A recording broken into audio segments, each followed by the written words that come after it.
শয়তান প্রচন্ড আলেম ছিল, কিন্তু ইবলিস কি ছিল?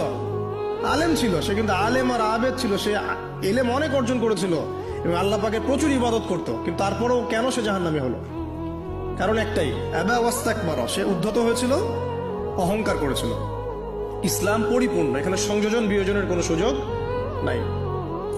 এখন ইসলাম ছাড়া অন্য কোনো দিন মানলে কি হবে কিনা?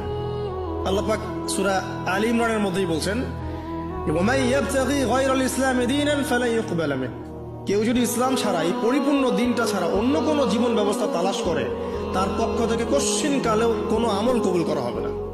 এটা কার কথা? আল্লাহর কথা। মনে রাখবেন, শয়তান হচ্ছে এই পৃথিবীর সবচাইতে ইন্টেলেকচুয়াল প্রাণী। সিরিয়াসলি, ও যে এত বেশি স্মার্ট, যেটা আমাদের চিন্তারও বাইরে, চিন্তার বাইরে।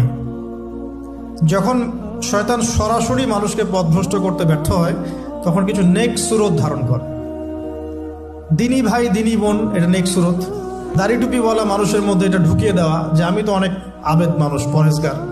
দেখবেন বেশি না, 1 মাস যদি কেউ নামাজ পড়ে, 1 মাসে 10টা বই পড়াশোনা করে, ইসলাম সম্পর্কে একটু ঘাটাঘাটি করা শুরু করে, অন্যদের সাথে কথা বলার ক্ষেত্রে তার যে বডি ল্যাঙ্গুয়েজ, এটা খেয়াল করবেন। শয়তান কিন্তু অনেক স্মার্ট। এভাবে শয়তান অনেকভাবে মানুষকে প্রতারিত করতে পারে। সো শয়তানের নেক্সট শুরুতে ধোকায় পা দিবেন না। আল্লাহ পাক আমাদের সবাইকে হেফাজত করুন। আমিন।